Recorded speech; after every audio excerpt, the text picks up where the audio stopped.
Hello everyone, welcome तपस्या academy YouTube channel. कैसे हैं आप सभी लोग? आई होप अच्छे होंगे और आपकी स्टडी भी अच्छी चल रही होगी। आज है हमारे पॉलिटी एमसीक्यूज के सेट 3 की बारी।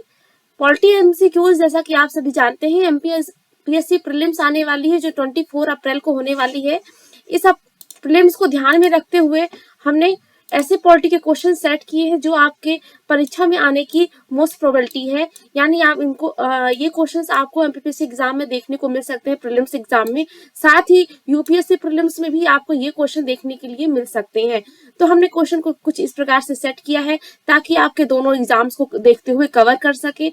आज है पार्ट सेकेंड, पार्ट थर्ड, यानी हमारे सेट नंबर 3 की। सेट नंबर 3 ऑलरेडी 2 सेट हो चुके हैं। 2 सेट को देखने के लिए आपको यूट्यूब के चैनल पर जाना होगा, वहां पर आपको सभी सेट मिल जाएंगे। आज सेट 3 की बारी है। सेट 3 को स्टार्ट करते हैं। एक बार मैं सभी को इन्फॉर्म कर दूं, 6 to 12 कंप्लीट एनसीईआरटी हमारे द्वारा कराई जाती है। इसके लिए आपको हमारे यूट्यूब के चैनल के साथ बने रहना पड़ेगा। उसके बाद तपस्या एकेडमी हमारा इंस्टाग्राम चैनल है, तो उसमें भी आप फॉलो कर लीजिए। और साथ ही हमारा टेलीग्राम चैनल तपस्या एकेडमी, यहाँ पर आपको जितने भी सेट हो रहे हैं पॉलिटी के एमसीक्यूज के, ये सभी पीडीएफ आपको तपस्या एकेडमी के टेलीग्राम चैनल पर मिलेगी। और कोई इन्फॉर्मेशन चाहिए तो आप इस नंबर पे कॉल करके कोई भी इन्फॉर्मेशन ले सकते हैं। आगे बढ़ते हैं और बात करते हैं, अपना सेशन स्टार्ट करते हैं और एक मोटिवेशन के साथ अपना सेशन को स्टार्ट करते हैं कि बड़ी कामयाबी पाने के लिए छोटे छोटे बदलाव करना जरूरी है। जब भी हमें एक बड़ी कामयाबी चाहिए होती है, यानी जब हमें एक बड़े प्लेटफॉर्म में काम करना होता है, उसके लिए हमें जो स्टार्टिंग करना होता है वो छोटे छोटे कदमों द्वारा स्टार्ट करना होता है। जैसे कि समझ लीजिए आपको यूपीएससी एग्जाम निकालना, आपको एमपीएससी एग्जाम निकालना है, तो क्या आप एक दिन में ही नहीं निकाल सकते? उसके लिए आपको डेली मेहनत करनी पड़ेगी। जब आप डेली मेहनत करेंगे तो एक दिन आपका वो एग्जाम भी क्रैक हो जाएगा। तो हमेशा बड़ी कामयाबी पाने के लिए हमें छोटे छोटे बदलाव अपने आदतों में, अपने डेली रूटीन में करना होता है, जिससे हम उस कामयाबी को जल्दी पा सके। तो आगे बढ़ते हैं, इसी मोटिवेशन के साथ अपना सेशन स्टार्ट करते हैं। सभी लोग मोटिवेट हो जाइए। और क्वेश्चन पे हमारा स्क्रीन पर हमारा 21 नंबर क्वेश्चन आ चुका है। सेट 1 एंड 2 में हमने 20 क्वेश्चंस कंप्लीट कर लिए हैं विथ डिटेल मैंने इतनी दी है आपको कि आपको जिस टॉपिक से अगर क्वेश्चन पूछा गया है, उस टॉपिक को अगर आपने मेरे क्वेश्चंस को देखा है, अगर उस सेट्स को लगाया है, तो आपको उस टॉपिक पे भी सारे क्वेश्चन क्लियर होंगे। तो हमारा फर्स्ट नंबर क्वेश्चन जो है 21 नंबर क्वेश्चन 21 नंबर में क्वेश्चन में क्या पूछ रहा है? हाँ, 21 नंबर क्वेश्चन है, भारतीय संविधान की प्रस्तावना के संदर्भ में निम्नलिखित कथनों पर विचार करना है। तो हमें प्रस्तावना के संदर्भ में, अगर आपने ठीक से क्वेश्चन सेट नंबर 1 एंड 2 को देखा होगा तो प्रस्तावना मैंने बहुत डिटेल से आपको बताई। नहीं देखा है तो तुरंत जाकर देख लीजिए। यूट्यूब चैनल को यूट्यूब चैनल ये हमारा को सब्सक्राइब कर लीजिए, वीडियो को लाइक कर लीजिए और बेल आइकन दबाना बिल्कुल मत भूलिएगा। तो प्रस्तावना के संदर्भ में बात करें तो पहला पॉइंट हमारा कहता है, प्रस्तावना कहती है कि संविधान अपने प्राधिकार भारत के लोगों से प्राप्त करता है। जो प्रस्तावना है वो क्या कहती है कि संविधान अपने प्राधिकार भारत के लोगों से प्राप्त करता है। सेकंड पॉइंट हमारा कहता है, प्रस्तावना भारत के सभी नागरिकों के लिए हैसियत और अवसर की समानता निश्चित करता है। किसकी? हैसियत और अवसर की समानता निश्चित करता है। उसके बाद कहता है थर्ड पॉइंट, के.एम. मुंशी ने प्रस्तावना को भारतीय संविधान की राजनीतिक कुंडली कहा है। तो भारतीय जो हमारी प्रस्तावना है उसको राजनीतिक कुंडली किसने कहा है? के.एम. मुंशी ने कहा है। ये 3 पॉइंट आपके सामने है। मुझे बताइए कि नीचे दिए गए जो कथन है उनका प्रयोग करके आपको बताना है कि इसमें सही ऑप्शन कौन सा है। ऑप्शन नंबर ए केवल 1, ऑप्शन नंबर बी केवल 2, option number 3, option number C केवल 1 और 2, ऑप्शन नंबर डी 1, 2, 3। चलिए आप जल्दी से मुझे बताइए कौन सा ऑप्शन सही है। करेक्ट आंसर मुझे कमेंट सेक्शन में लिखकर बताइए। आपका समय होता है स्टार्ट।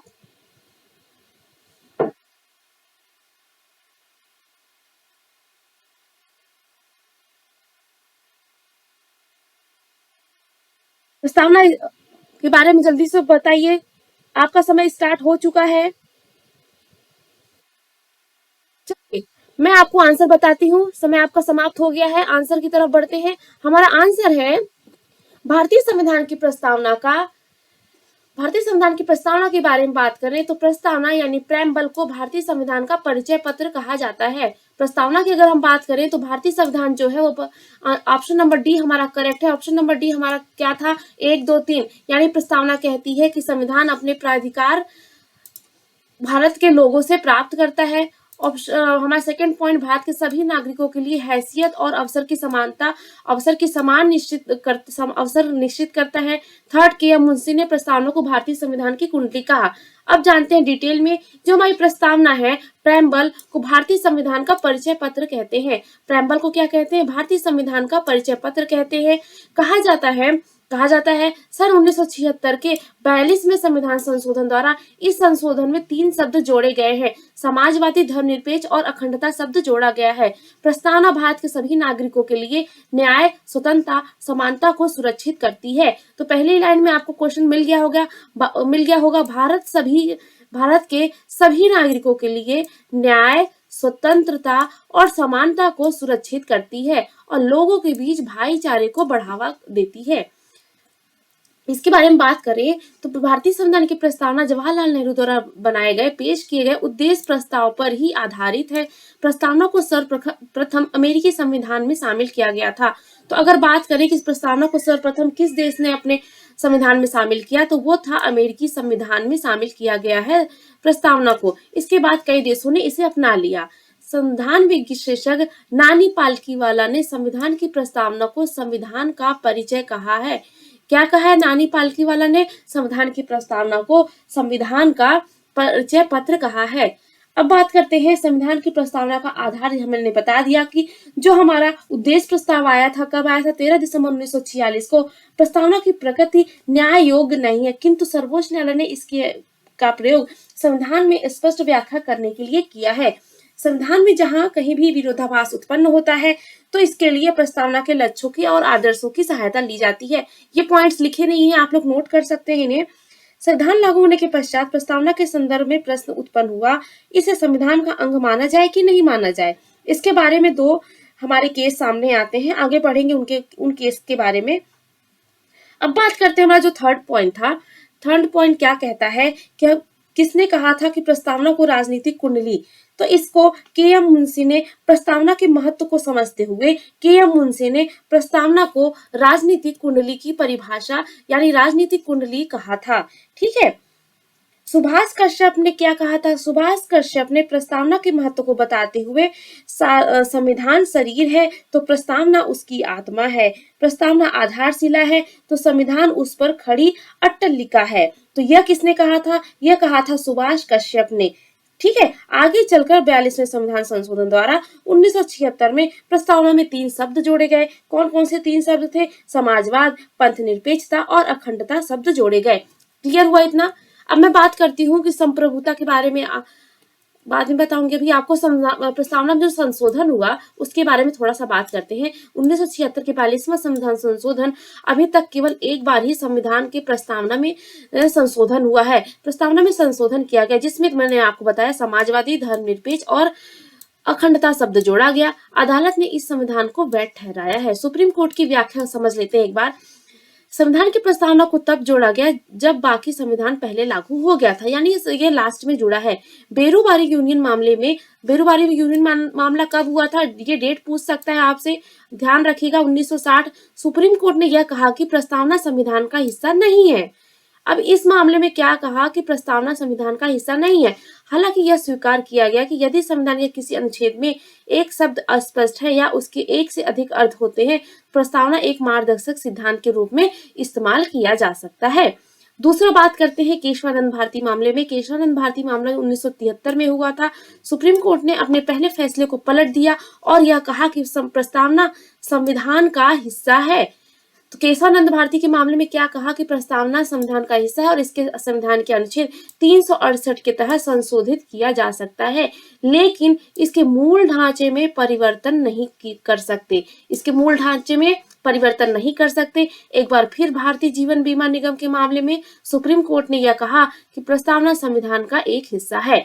तो ये 3 मामले ऐसे थे जिसमें कहा गया कि प्रस्तावना जो है वो संविधान का हिस्सा है। इस प्रकार स्वतंत्र भारत के संविधान की प्रस्तावना खूबसूरत शब्दों में भूमिका से बनी हुई है। इसमें बुनियादी आदर्श, उद्देश्य, दार्शनिक भारत के संविधान की अवधारणा शामिल है। ये संवैधानिक प्रावधानों के लिए तर्क संगतता और निष्पक्षता का प्रदान करते हैं।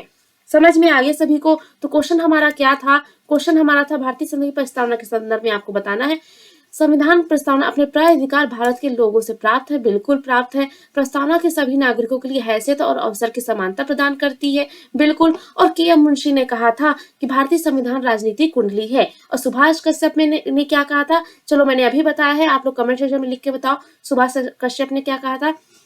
और बढ़ते हैं हमारे क्वेश्चन नंबर 2 यानी 22 नंबर क्वेश्चन। 22 नंबर क्वेश्चन हमारा क्या कहता है? निम्नलिखित कथनों पर हमें विचार करना है। प्रस्तावना विधायिका की शक्ति का स्रोत है, विधायिका की शक्तियों का निषेध है और विधायिका की शक्तियों का निषेध है। यह न्याय संगत है और इसके प्रावधान कानून न्यायालयों में लागू करने योग्य है। अब आपको बताना है इन कथनों का प्रयोग करके कि कौन सा ऑप्शन आपको सही लग रहा है। ऑप्शन नंबर ए केवल 1, ऑप्शन नंबर बी केवल 2, ऑप्शन नंबर सी 1 और 2 और ऑप्शन नंबर डी ना तो 1 और ना ही 2। चलिए मुझे जल्दी से आंसर करिए, आपका समय होता है स्टार्ट।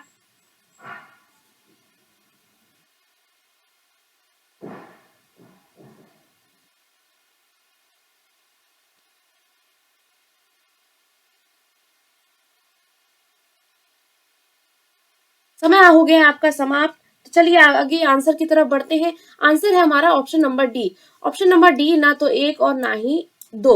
अब क्या कहता है प्रस्तावना? विधायिका की शक्ति का स्रोत है और विधायिका की शक्तियों का निषेध है। तो प्रस्तावना क्या विधायिका की शक्ति का स्रोत है और विधायिका की शक्तियों का निषेध है। अभी मैंने आपको प्रस्तावना के बारे में बताया कि प्रस्तावना में क्या क्या चीजें, यह न्याय संगत और इसके प्रावधान कानून न्यायालयों से लागू करने योग्य नहीं, योग्य करने हैं। जो इनके इस न्याय संगत है, इसके प्रावधान कानून के न्यायालय में लागू करने योग्य है। तो आप ही बताइए जो प्रस्तावना है हमारी, क्या उसमें जो कानून है वो न्यायालय में लागू करने योग्य है? तो बिल्कुल हाँ है। दोनों हमारे ऑप्शन इसमें लागू नहीं होंगे। तो यह ऑप्शन हमारे दोनों इस क्वेश्चन का करेक्ट आंसर नहीं दे रहे हैं। तो ना ही हमारा आंसर 1 होगा और ना ही 2। आगे बढ़ते हैं क्वेश्चन नंबर 3 की तरफ। क्वेश्चन नंबर 3 हमारा 23 नंबर क्वेश्चन है। 23 नंबर क्वेश्चन क्या कहता है कि निम्नलिखित मामलों में भारत के सर्वोच्च न्यायालय का अवलोकन किया कि प्रस्तावना भारतीय संविधान का भाग है। मैंने अभी आपको बताए थे 2 मामले, बेरूबारी यूनियन मामला जो 1960 में हुआ था और केशवानंद भारती मामला 1973 में हुआ था। दोनों मामले में क्या प्रस्तावना में संविधान का भाग है, इसके बारे में आपको बताना है। नीचे दिए गए कूट का प्रयोग करना है। ऑप्शन नंबर 1 केवल 1, ऑप्शन नंबर बी केवल 2, ऑप्शन नंबर सी 1 और 2 दोनों और ऑप्शन नंबर डी ना तो 1 और ना ही 2। चलिए जल्दी से बताइए मुझे आंसर। आपका समय हो गया है स्टार्ट।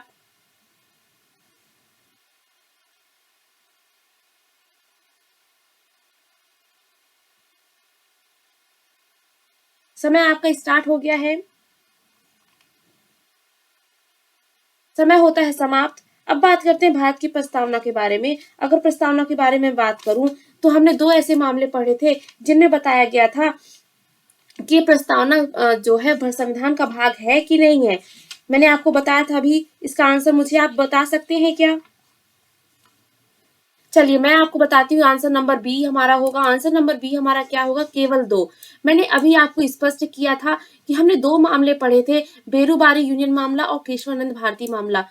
इसमें क्या बेरूबारी में क्या कहा था? बेरूबारी में अगर मैं आपको बताऊं कि 1976 में 42वें संविधान संशोधन द्वारा इसमें संशोधन किया गया था और अभी तक केवल एक बार ही प्रस्तावना में संशोधन किया गया है। इसमें समाजवादी, धर्मनिरपेक्ष और अखंडता शब्द जोड़ा गया था। अब बात करते हैं सुप्रीम कोर्ट की व्याख्या के बारे में। तो प्रस्तावना संविधान में प्रस्तावना को तब जोड़ा गया जब बाकी संविधान लागू हो गया था। बेरूबारी यूनियन मामले में 1960 में सुप्रीम कोर्ट ने कहा कि यह प्रस्तावना संविधान का हिस्सा नहीं है। स्पष्ट शब्दों में यहाँ पे लिखा है कि बेरूबारी ने के मामले में बताया गया था कि संविधान का हिस्सा नहीं है। लेकिन वहीं केशवानंद भारती मामले में क्या कहा था? सुप्रीम कोर्ट ने अपने पहले फैसले को पलट दिया और कहा यह प्रस्तावना संविधान का हिस्सा है। तो आपका आंसर कौन सा होना चाहिए? आपको क्लियर हुआ? तो हमारा क्वेश्चन क्या पूछा था कि किस मामले में प्रस्तावना को भारतीय संविधान का भाग माना है? तो बेरुबारी मामले में नहीं माना था और केशवानंद भारती में माना था, इसलिए हमारा ऑप्शन नंबर बी करेक्ट होगा, यानी केवल 2।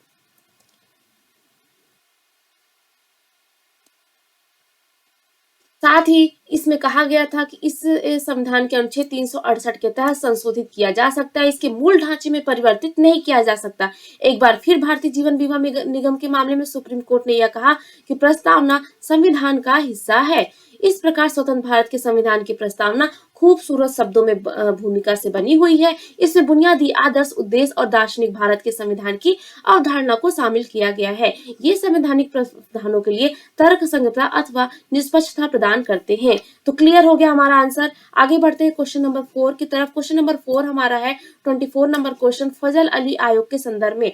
फजल अली आयोग के संदर्भ में बात करें, इसमें भाषा को राज्य पुनर्गठन के सिद्धांत के रूप में स्वीकार किया। जब पुनर्गठन की बात चल रही थी तब फजल अली आयोग बनाया गया था। इसमें तो फजल अली आयोग के बारे में अगर मैं बताऊं तो इस आयोग में क्या कहा गया था, इसमें भाषा को राज्यों के पुनर्गठन के सिद्धांत के रूप में स्वीकार किया गया था। इसमें एक भाषा एक राज्य के सिद्धांत को अस्वीकार कर दिया था। आयोग ने मूल संविधान के अंतर्गत राज्यों के वर्गीकरण की समाप्ति को सुझाव दिया था। तो उपयुक्त कथनों में से आपको बताना है आप कौन सा ऑप्शन सही है। ऑप्शन नंबर ए केवल 1, ऑप्शन नंबर बी केवल 2, ऑप्शन नंबर सी केवल 1 और 2, ऑप्शन नंबर डी 1, 2, 3। चलिए बताइए करेक्ट आंसर क्या होगा फजल अली आयोग के संदर्भ में।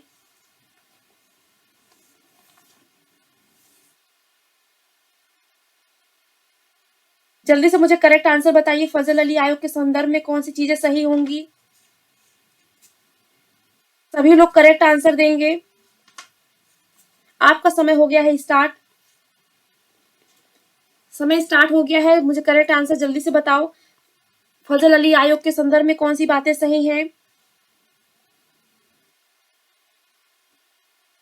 समय होता है आपका यहाँ पर समाप्त। तो जानते हैं इसका correct answer option number D. Option number D है हमारा 1, 2, 3। यानी फजल अली आयोग के संदर्भ में अगर हम बात करें तो इसमें भाषा को राज्यों के पुनर्गठन के सिद्धांत के रूप में स्वीकार किया गया था। इसमें एक भाषा एक राज्य के सिद्धांत को अस्वीकार कर दिया गया था। आयोग ने मूल संविधान के अंतर्गत राज्यों के वर्गीकरण की समाप्ति को सुझाव दिया था। तो तीनों पॉइंट्स हमारे करेक्ट है। जानते हैं फजल अली के बारे में थोड़ा सा। राज्यों की बात करते हैं 26 जनवरी 1950 को भारतीय संविधान में भारतीय संघ के 4 भागों में वर्गीकृत किया गया था। कौन कौन से भाग थे? ए था, बी, सी और डी। वस्तुतः देशी रियासतों के एकीकरण व भारत विभाजन के परिणाम स्वरूप उत्पन्न समस्याओं को देखते हुए 4 वर्गों में वर्गीकृत किया गया था। वर्गीकरण अव्यवस्थित था। देश के विभिन्न भागों, विशेष रूप से दक्षिण में यह मांग उठने लगी कि भाषा के आधार पर पुनर्गठन होना चाहिए। वस्तुतः यह मांग स्वतंत्रता की पूर्व थी। संविधान निर्माण के दौरान संविधान सभा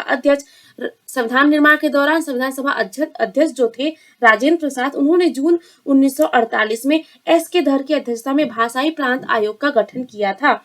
आयोग की सिफारिश की राज्यों को पुनर्गठन भाषाई आधार की बजाय प्रशासनिक, भौगोलिक और वित्तीय एवं विकास की सुविधा के आधार पर होना चाहिए, लेकिन दक्षिण राज्यों में धर आयोग की सिफारिश का विरोध किया गया। परिणाम स्वरूप कांग्रेस ने दिसंबर 1948 में जेवीपी समिति बनाई। कौन सी बनाई? दिसंबर 1948 में जेवीपी समिति बनाई। जवाहरलाल नेहरू, सरदार वल्लभ भाई पटेल और पट्टाभी सीतारामैया। एक और समिति बनी, कब बनी? 1948 में। 1948 में एक और समिति बनी और इस समिति ने कहा कि भाषा के आधार पर राज्यों का पुनर्गठन को अस्वीकार किया और इसने संविधान लागू होने के बाद भाषाई आधार पर स्वतायत के लिए कई आंदोलन हुए। लेकिन जो सबसे आक्रामक आंदोलन था वो कौन सा था? वो तेलुगु भाषी लोगों ने किया था। तेलुगु भाषी के वरिष्ठ गांधीवादी कांग्रेसी नेता पोट्टी श्री रामुलु के नेतृत्व में व्यापक आंदोलन हुआ। 56 दिनों के आमरण अनशन के बाद 15 दिसंबर 1952 को श्री रामुलु की मृत्यु हो गई, जिससे आंदोलन भड़क गया और परिणाम स्वरूप 19 दिसंबर 1952 को नेहरू को तेलुगु भाषाओं के लिए पृथक आंध्र प्रदेश की घोषणा करनी पड़ी। अक्टूबर 1953 में आंध्र प्रदेश अक्टूबर 1953 में आंध्र प्रदेश का गठन हो गया।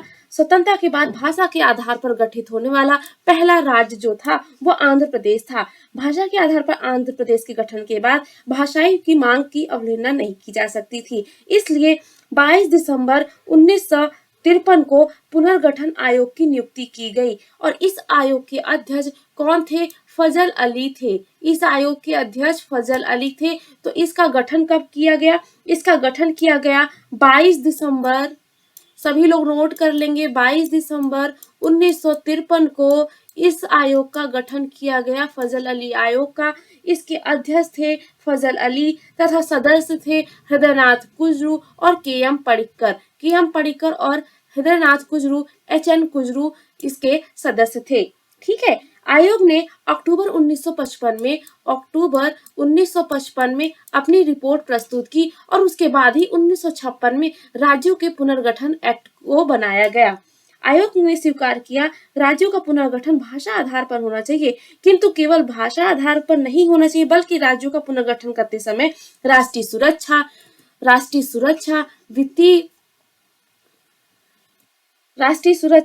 वित्तीय, प्रशासनिक कुशलता एवं पंचवर्षीय योजनाओं को भी ध्यान देना चाहिए। आयोग की महत्वपूर्ण सलाह थी कि राज्यों को ए, बी और सी, डी पार्ट में वर्गीकरण किया जाए। तब इसके बाद 16 राज्य और 3 केंद्र शासित बने थे। तब क्या हुआ था? 16 नए राज्य और 3 केंद्र शासित प्रदेश बने थे। ठीक है। केंद्र सरकार ने आयोग की सिफारिशों में संशोधन करने के साथ इसे स्वीकार कब किया? 1 नवंबर 1956 को स्वीकार कर लिया कि 16 राज्य 3 केंद्र शासित बनने चाहिए। लेकिन इस अधिनियम के तहत भारत संघ को 14 राज्य और यहाँ पे 14 राज्य और 6 केंद्र शासित में पृथक किया गया। इस अधिनियम के ने हैदराबाद राज्य में तेलुगु भाषी क्षेत्रों को आंध्र प्रदेश में मिलाकर आंध्र प्रदेश की स्थापना भी कर दी। उसी प्रकार मध्य भारत में विंध्य प्रदेश भोपाल राज्य को मिलाकर मध्य प्रदेश का सृजन हुआ और पुनः सौराष्ट्र एवं कच्छ को बॉम्बे राज्य, कुर्ग राज्य को मैसूर में, पटियाला को पूर्वी पंजाब में और अजमेर को राजस्थान में विलीन कर दिया। तो इस प्रकार था हमारा पूरी कहानी, किस प्रकार से राज्य पुनर्गठन एक्ट बना और इसके अध्यक्ष कौन बने? फजल अली बने। उनके साथ 2 सदस्य थे, के.एम. पडिक्कर और हृदयनाथ कुजरू। इन्होंने अपनी जो रिपोर्ट थी वो 1955 में दी थी। इसके बाद ही 1956 में राज्य पुनर्गठन एक्ट पारित हुआ। तो इतनी बातें आपको समझ में आई। क्वेश्चन आपको समझ में आ गया होगा। क्वेश्चन क्या था हमारा कि फजल अली से भाषा के राज्यों को पुनर्गठन के सिद्धांत के रूप में स्वीकार किया गया था। बिल्कुल किया गया था। इसमें एक भाषा और एक राज्य के सिद्धांत को अस्वीकार कर दिया। बिल्कुल एक भाषा और एक राज्य के को अस्वीकार कर दिया, क्योंकि उन्होंने कहा कि केवल एक भाषा के आधार पर हमें राज्य का गठन नहीं करना होगा। हमें करना होगा कि हम वहाँ की राष्ट्रीय सुरक्षा, वित्तीय, प्रशासनिक कुशलता एवं पंचवर्षीय योजना को सफलता को भी देखेंगे। आयोग ने मूल संविधान के अंतर्गत राज्यों के वर्गीकरण की समाप्ति का सुझाव दिया। उसने कहा part A, part B, part C और पार्ट डी में हमें विभक्त करना होगा। इसके अंतर्गत ही 16 राज्य और 14 राज्य और 6 केंद्र शासित राज्य बने थे। क्लियर हुआ? आगे बढ़े, बात करते हैं हमारा फिफ्थ क्वेश्चन है हमारा, अनुच्छेद 3 संसद को प्राधिकृत करता है। भारत का संविधान अनुच्छेद 3 संसद को प्राधिकृत करता है। तो किसी भी राज्य, पहला पॉइंट है, किसी भी राज्य के क्षेत्र के अलग अलग करके एक नए राज्य का निर्माण करने के लिए। अब क्वेश्चन हमारा सिंपल क्या पूछ रहा है कि अनुच्छेद 3 आपको क्या कहता है? भारतीय संविधान का जो अनुच्छेद आर्टिकल 3 है ये क्या कह रहा है? तो सभी लोग ध्यान से सुनिएगा। किसी भी राज्य के क्षेत्र को अलग करके एक नए राज्य का निर्माण करने के लिए, या फिर किसी भी राज्य के क्षेत्रफल में वृद्धि करने के लिए, या पॉइंट नंबर 3 किसी भी राज्य के नाम में परिवर्तित करने के लिए। तो आर्टिकल नंबर 3 क्या कहता है उसके बारे में समझते हैं। तो नीचे दिए गए कूट का आपको प्रयोग करना है। ऑप्शन नंबर ए केवल एक, क्या किसी भी राज्य के क्षेत्र को अलग करके एक नए राज्य का निर्माण करने के लिए कहता है। ऑप्शन नंबर बी केवल 3, ऑप्शन नंबर सी 1 और 2 और option number D 1, 2, 3। Correct answer बताइए, आपका समय होता है स्टार्ट।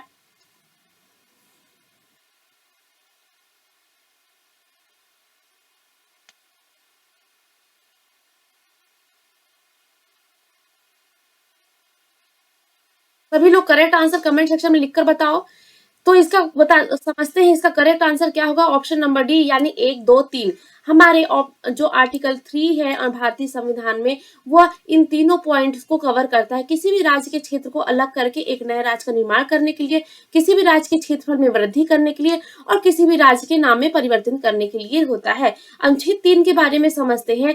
अनुच्छेद 3 नए राज्यों का निर्माण, वर्तमान राज्यों के क्षेत्रों में और सीमाओं या नामों में परिवर्तन के लिए है। अब संसद विधि द्वारा होता है इसका। कैसे? इस अनुच्छेद के द्वारा संसद को यह शक्ति दी गई है कि वह विधि बनाकर, यह संसद को यह विधि है कि संसद विधि बनाकर राज्य के कुछ भाग को अलग अथवा 2 या अधिक राज्यों या उनके भागों को मिलाकर एक नए राज्य का गठन कर सकती है। इस अनुच्छेद के तहत संसद किसी राज्य का क्षेत्र घटा बढ़ा सकती है या उनकी सीमाओं के एवं नाम में परिवर्तन कर सकती है। ठीक है, ध्यान रहे कि राज्यों की सीमाओं और नामों में परिवर्तन करने के लिए संसद को एक प्रक्रिया का पालन करना होता है। नए राज्य के निर्माण, नाम, क्षेत्र, सीमा बदलने के लिए संबंधी कोई विधेयक केवल राष्ट्रपति की सिफारिश से ही निश्चित किए जाते, सिफारिश से ही संसद में पेश किए जा सकते हैं। दूसरा, राष्ट्रपति ऐसे विधेयक को संबंधित राज्य के विधानमंडल के पास भेजेगा और राष्ट्रपति इसके लिए निश्चित समय सीमा भी निर्धारित करेगा। राज्य विधानमंडल निश्चित समय सीमा के अंदर अपनी राय राष्ट्रपति को प्रस्तुत करेगा। यहाँ उल्लेखनीय यह बात है कि जो राष्ट्रपति है वो इस राय को मानता है कि नहीं मानता है। वह इस राय को अस्वीकार या स्वीकार दोनों कर सकता है, मानने के लिए वह बाध्य नहीं होता है। राष्ट्रपति द्वारा प्रस्तुत विधेयक संसद में साधारण बहुमत से पास होता है। तो यह विधेयक जब हम नामों में परिवर्तन करते हैं, राज्य सीमाओं में कुछ भी परिवर्तन करते हैं, तो यह कैसा विधेयक होता है? साधारण विधेयक होता है। यह साधारण विधेयक होता है। ठीक है, सभी को आया समझ में? साधारण विधेयक होता है। क्लियर हो गया? तो हमारा क्वेश्चन क्या था, समझ में आ गया सभी को? तीनों ऑप्शन किस प्रकार से सही होंगे? आगे आप ये पढ़ लीजिएगा, पीडीएफ आपको टेलीग्राम चैनल पे मिल जाएगी, वहां से आप पढ़ लीजिएगा। क्वेश्चन नंबर 6 यानी हमारा 26 नंबर क्वेश्चन है, निम्नलिखित में से किस अनुसूची में राज्यों और केंद्र शासित प्रदेशों के नाम उसकी क्षेत्रीय सीमाएं उल्लेखित है? ऑप्शन नंबर ए, संविधान की पहली अनुसूची, ऑप्शन नंबर बी, संविधान की दूसरी अनुसूची, ऑप्शन नंबर सी, तीसरी, या ऑप्शन नंबर डी, चौथी। जिसको अनुसूचियां पूरी बनती होंगी उससे ये क्वेश्चन बन जाएगा। तो आपका समय होता है स्टार्ट। जल्दी से मुझे इसका सही आंसर करके बताइए।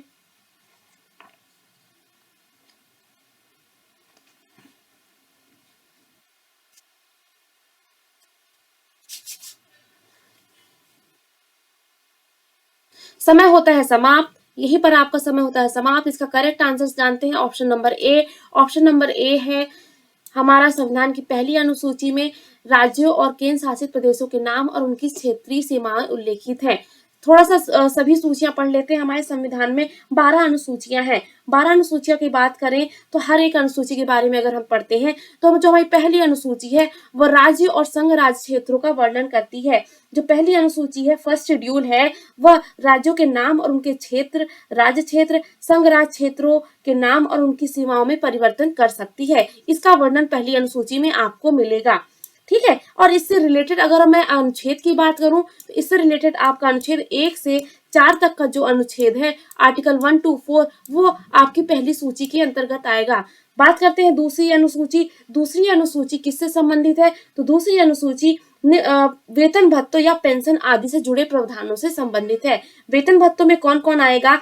वेतन भत्ते किसके किसके आपको यहाँ पर मिलेंगे? आपके और हमारे नहीं मिलेंगे, यहाँ पर मिलेंगे भारत के राष्ट्रपति के, राज्यपाल के, लोकसभा के अध्यक्ष और उपाध्यक्ष के, राज्यसभा के सभापति और उपसभापति के, विधानसभा अध्यक्ष और उपाध्यक्ष, विधान परिषद के सभापति, उपसभापति, उच्चतम न्यायालय के न्यायाधीशों, भारत के नियंत्रक एवं महालेखा परीक्षक के संबंध में आपको मिलेगा। यानी ये इसको कहते हैं कैग के भी आपको इसमें वेतन भत्ते मिलेंगे। लेकिन आपने ध्यान दिया होगा यहाँ पर भारत के प्रधानमंत्री पीएम के आपको वेतन भत्ते यहाँ पर नहीं मिलेगा। तो क्वेश्चन कभी कभी पूछ लेता है कि दूसरी अनुसूची जो वेतन भत्तों से संबंधित है वहां पर किन किन लोगों के आपके वेतन मिलेंगे और किसके नहीं मिलेंगे, ऐसा क्वेश्चन पूछ सकता है। तो आपको पता होना चाहिए कि जो पीएम है, जो इस समय मोदी हैं, तो मोदी के जो वेतन है वो यहाँ पर आपको सेकेंड शेड्यूल में देखने को नहीं मिलेगी। क्लियर हुआ। तीसरी अनुसूची की बात करते हैं। तीसरी अनुसूची हमारी शपथ और प्रतिज्ञान से है। शपथ जो विभिन्न पदाधिकारियां होते हैं उनके द्वारा ली जाने वाली शपथ के बारे में है। अब कौन किस किस के शपथ यहाँ पर आपको मिलेंगे, इसके किस किस के शपथ मिलेंगे, तो यहाँ पे संघ के मंत्री के मिलेंगे, संसद के चुनाव के प्रत्याशी के मिलेंगे, संसद के सदस्यों के मिलेंगे, सर्वोच्च न्यायालय के न्यायाधीश के, भारत के नियंत्रक एवं महालेखा परीक्षक के, राज्यों के मंत्री, राज्य विधानमंडल के चुनावों के प्रत्याशी, राज्य विधानमंडल के सदस्य और उच्च न्यायालय के न्यायाधीश की आपको यहाँ पर शपथ मिलेंगे। चौथी अनुसूची के बारे में बात करते हैं तो राज्यसभा के सीटों के आवंटन के बारे में है। चौथी अनुसूची किसके बारे में है, संघ राज्य क्षेत्रों के लिए राज्यसभा के जो सीटों का आवंटन होता है। सॉरी, यहाँ पर आप लोग ध्यान दीजिएगा कि यहाँ पे सिर्फ राज्यसभा है, लोकसभा नहीं होगा। तो राज्यसभा के सीटों का आवंटन आपको कहाँ मिलेगा, चौथी अनुसूची में मिलेगा। और इससे रिलेटेड आर्टिकल की मैं बात करूं, 4 और 80 आपका आर्टिकल आपके इस अनुसूची में मिलेगा।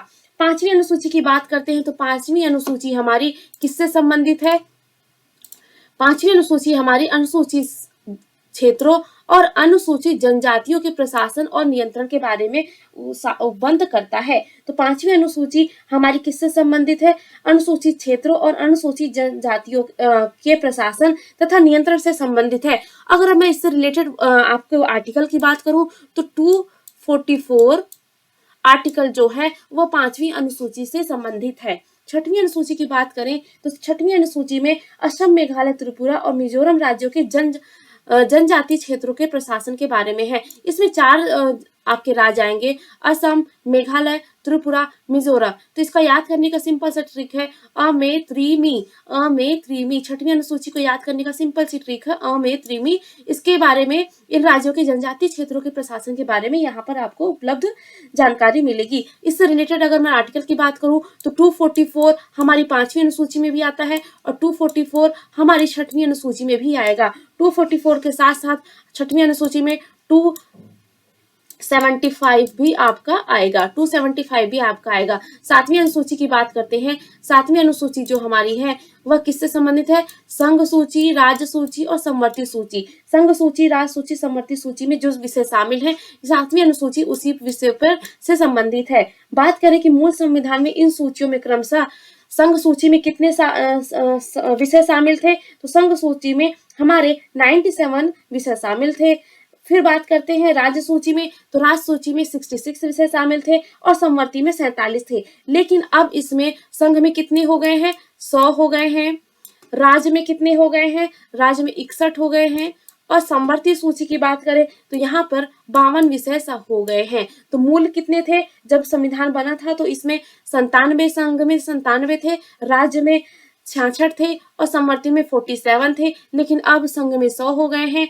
संघ में 100 बिल्कुल आसान तरीके से, संघ में 100 3-4 बार बोलिए, आपको याद जाएगा। संघ में 100, राज्य में 61, समवर्ती में 57, समवर्ती में 57, तो 57 होता है 100 से, तो समवर्ती हमारा होगा समवर्ती स से और 57 स से, तो याद हो गया समवर्ती और 57। क्लियर हो गया। बात करते हैं आठवीं अनुसूची। आठवीं अनुसूची से हमारी जो संबंधित है वो संविधान द्वारा प्राप्त भाषाओं की सूची है। संविधान द्वारा जो मान्यता प्राप्त भाषाएं हैं उनके बारे में यह सूची आपको संबंधित विशेष बताती है। मूल संविधान में हमारी कितनी भाषाएं थी, मूल संविधान में हमारी 14 भाषाएं थी। मूल संविधान में हमारी कितनी भाषाएं थी, सभी लोग मुझे बताइए। मूल संविधान में हमारी 14 भाषा थी। ये भाषाएं कौन कौन सी थी, असमिया, बंगला, बोडो, डोगरी, गुजराती, हिंदी, कन्नड़, कश्मीरी, कोंकणी, मैथिली, मलयालम, मणिपुरी, मराठी, नेपाली, उड़िया, पंजाबी, संस्कृत, संथाली, सिंधी, तमिल, तेलुगु व तथा उर्दू। सिंधी भाषा को कब शामिल किया गया हमारी आठवीं अनुसूची में, तो क्वेश्चन कभी कभी पूछ लिया जाता है कि मूल संविधान में कितनी भाषाएं थी, तो मूल संविधान में 14 थी, वर्तमान में 22 हो गई हैं। और सिंधी भाषा को कब शामिल किया गया, तो सिंधी भाषा को 1967 में 21वां 21वां संविधान संशोधन के तहत सिंधी को जोड़ा गया है। उसके बाद बात करेंगे 4 भाषाओं को जोड़ा गया, जिसके बारे में बात करते हैं। कोंकणी, मणिपुरी, नेपाली को 71वें संविधान संशोधन 1952 में जोड़ा गया। और फिर उसके बाद बात करते हैं बोडो, डोगरी, मैथाली, संथाली। इसको याद करने का बहुत ही इजी ट्रिक है, बोडो, डोगरी, मैथाली, संथाली। तो बोडो का फर्स्ट वर्ड लीजिए, बोडो मास। आपने सभी ने मैथ में सुना होगा बोडो मास।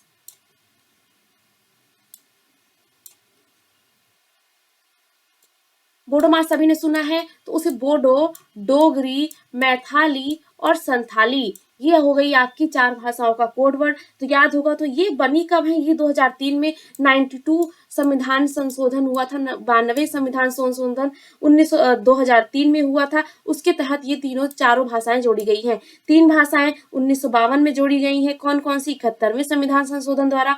कौन कौन सी? कोंकणी, मणिपुरी, नेपाली और पहली सिंधी भाषा जोड़ी गई थी 1967 में, 1967 में 21वें संविधान संशोधन द्वारा। तो 9वीं अनुसूची की बात करते हैं। 9वीं अनुसूची को पहले संविधान संशोधन अधिनियम 1991 द्वारा जोड़ा गया है। बहुत ही फेमस क्वेश्चन है, एमपीपीएससी का फेवरेट क्वेश्चन है, तो सभी लोग याद रखिएगा। 9वीं अनुसूची कब जोड़ा गया है? 9वीं अनुसूची पहले संविधान संशोधन 1991 में पहला संविधान संशोधन हुआ था, उसके तहत जोड़ा गया है। इसका उद्देश्य क्या है? इसका उद्देश्य कि भूमि सुधार तथा जमींदारी उन्मूलन के लिए बनाए जाने वाले अधिनियम, नियम, विनियम आदि को न्यायालय में पुनर्विलोकन की शक्ति से बाहर किया जा सके। इसमें वर्तमान में 282 प्रविष्टियां हैं, जो कई संविधान संशोधन द्वारा शामिल की गई हैं। सर्वोच्च न्यायालय ने यह स्पष्ट कर दिया है कि 24 अप्रैल 1973 को केशव भारती मामले के निर्णय की तिथि के बाद 9वीं अनुसूची में शामिल किए जाने वाले अधिनियमों की न्यायिक समीक्षा की जा सकती है। 10वीं अनुसूची की बात करते हैं। तो 10वीं अनुसूची बहुत ही सिंपल है, आपको अभी तुरंत ही याद हो जाएगा। दल बदल, तो 10 से हो गया 10 और 10 से दल परिवर्तन। तो दल बदल का परिवर्तन जो हमारा है वो 10वीं अनुसूची में है। यह दल बदल के आधार पर संसद और विधानसभा के सदस्यों की निहत्ता संबंधी संबंध उपबंध है। इस अनुसूची को 92वें संविधान संशोधन 1985 द्वारा इसमें संशोधन किया गया है।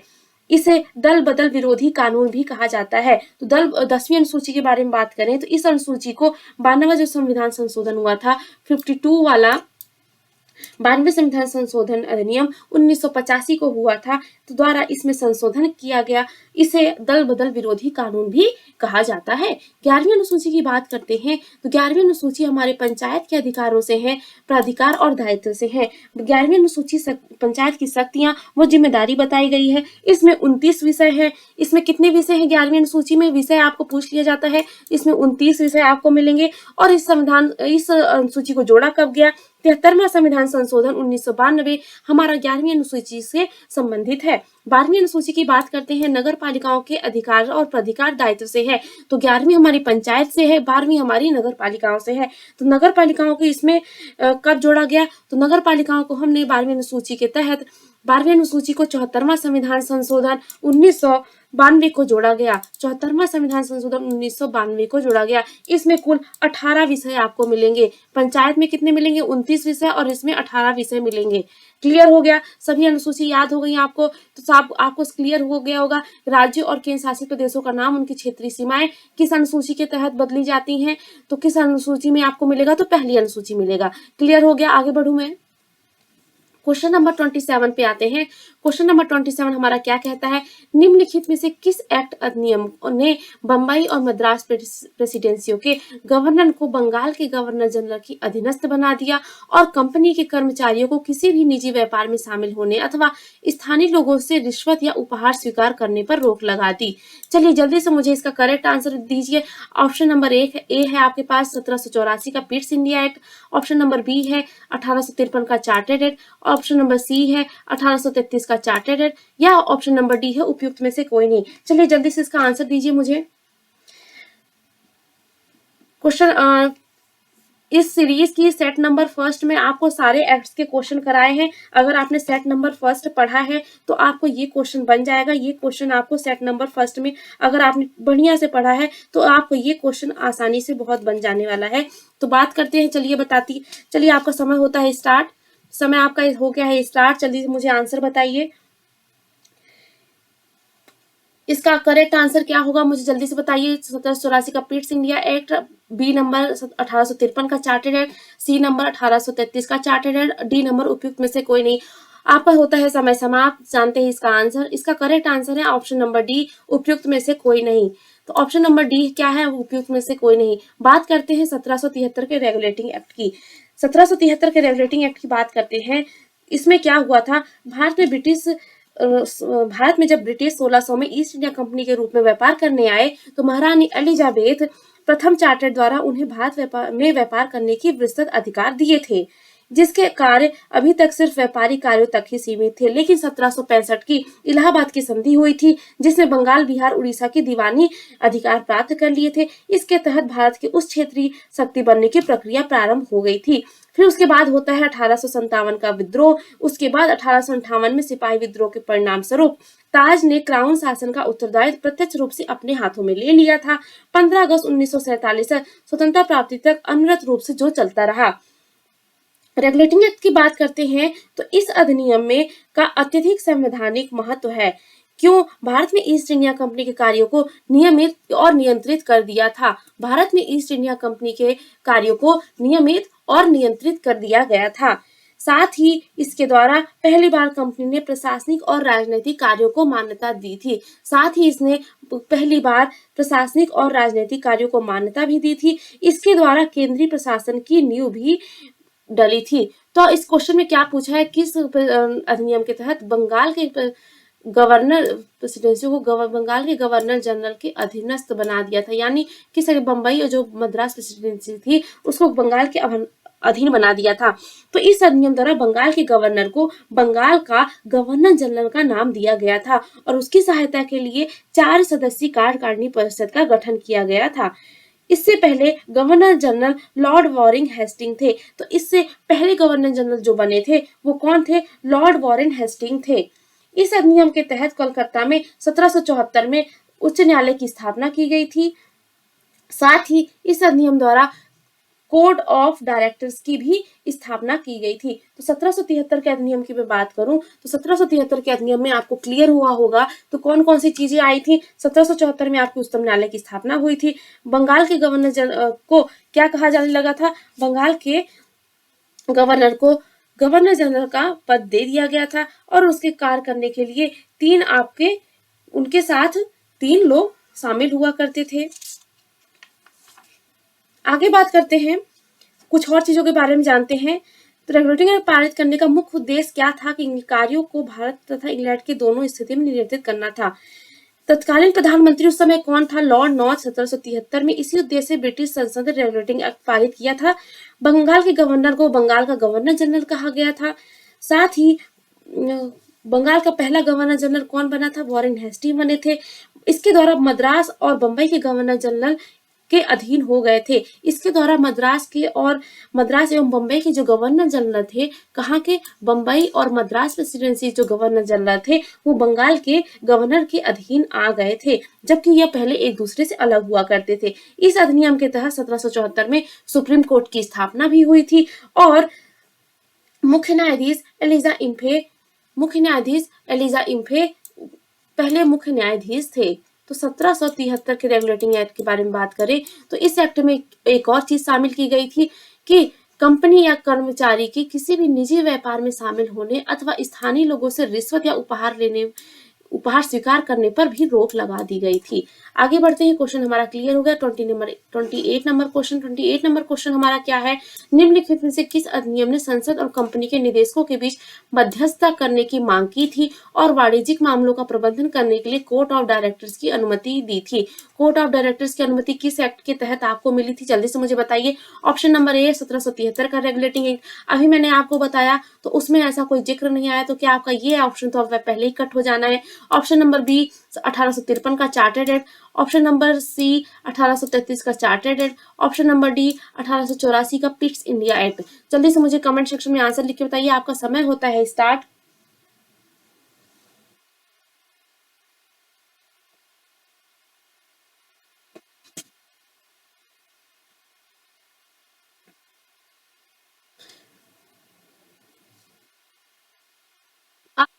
समाप्त। तो बताइए किस अधिनियम के तहत संसद और कंपनी के निदेशकों के बीच मध्यस्थता करने की मांग की थी और वाणिज्यिक मामलों का प्रबंधन करने के लिए कोर्ट ऑफ डायरेक्टर्स की अनुमति दी थी? तो आंसर की तरफ बढ़ते हैं। हमारा आंसर है option number D. Option number D है 1784 का पिट्स इंडिया एक्ट। 1784 का पिट्स इंडिया एक्ट के बारे में जानते हैं। 1784 के पिट्स इंडिया एक्ट में क्या हुआ था? रेगुलेटिंग एक्ट 1773 आया था। सभी को पता है रेगुलेटिंग एक्ट 1773 जब आया था तो यह इसी की कमियों को दूर करने के लिए 1784 का पिट्स इंडिया एक्ट आया। 1784 का पिट्स इंडिया एक्ट किसके लिए आया था? 1773 के रेगुलेटिंग एक्ट की कमियों को दूर करने के लिए आया था। ब्रिटिश संसद ने एक संशोधित अधिनियम 1781 पारित किया जिसे एक्ट ऑफ सेटलमेंट के नाम से जाना जाता है। तो एक्ट ऑफ सेटलमेंट 1781 में आया था। एक्ट ऑफ सेटलमेंट के नाम से जाना जाता है, जिसे 1781 में पारित किया गया था। इसके बाद पिट्स इंडिया एक्ट 1784 में आया। पिट्स इंडिया एक्ट कब आया? 1784 में। इस अधिनियम के बारे में बात करें तो इस कंपनी ने राजनीतिक और वाणिज्यिक कार्यों को पृथक कर दिया था।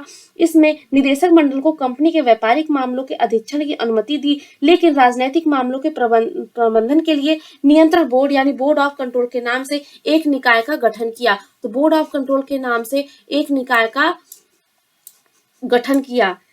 ठीक है, इस प्रकार द्वैध शासन की व्यवस्था का शुभारंभ किया। इस प्रकार क्या हुआ? 1784 से द्वैध शासन की व्यवस्था का आरंभ हो गया।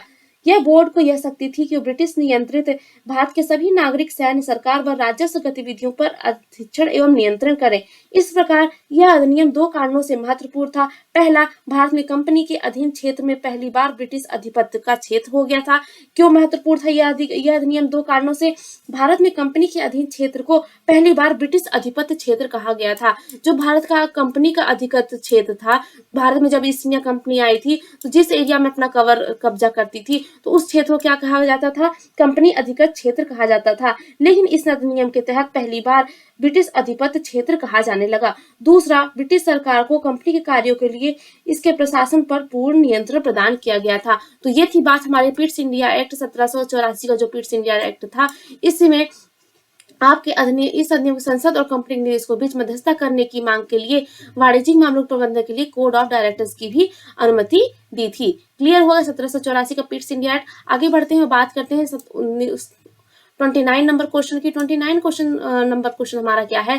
1727 में नागरिक के मुकदमों के लिए मेयर के न्यायालय की स्थापित किए गए थे। 1727 में क्या हुआ था? नागरिक मुकदमों के लिए मेयर के न्यायालय स्थापित किए गए थे। कहाँ कहाँ पर? बंबई में, दिल्ली में, कलकत्ता में, मद्रास में। नीचे दिए हुए कोड का प्रयोग करना है आपको और बताना है कौन सा ऑप्शन सही है। ऑप्शन नंबर ए केवल एक और ऑप्शन नंबर बी केवल 1, 3, 4, option number C 2, 3, 4, option number D 1, 2, 3, 4। Correct answer मुझे बताइए। आपका समय होता है स्टार्ट।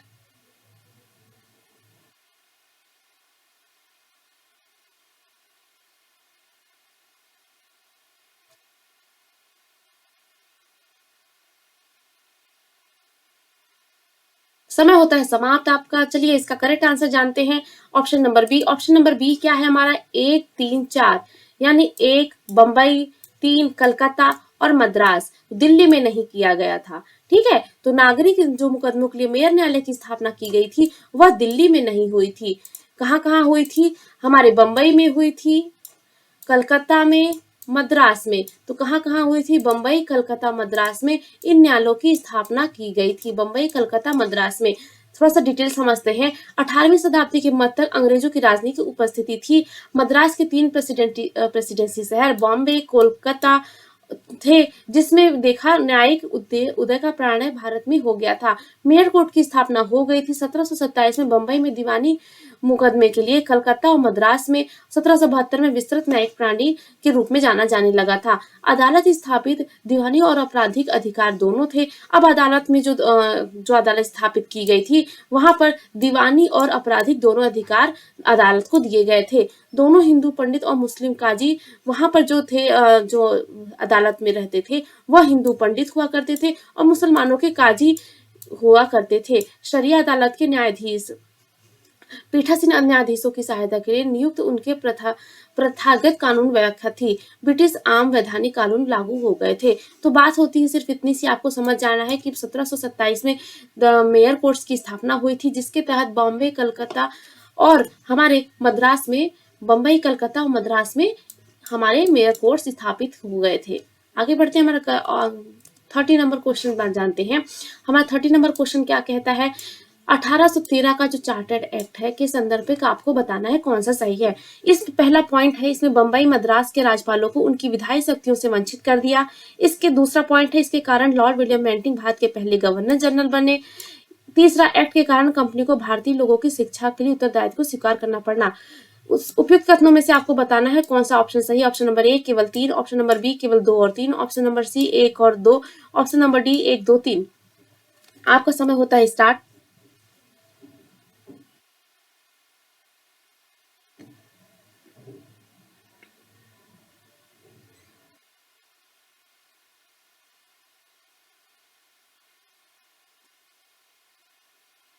समय होता है समाप्त। आपका बात करते हैं 1813 के चार्टर्ड एक्ट के बारे में। आंसर जानते हैं। आंसर है हमारा ए केवल 3।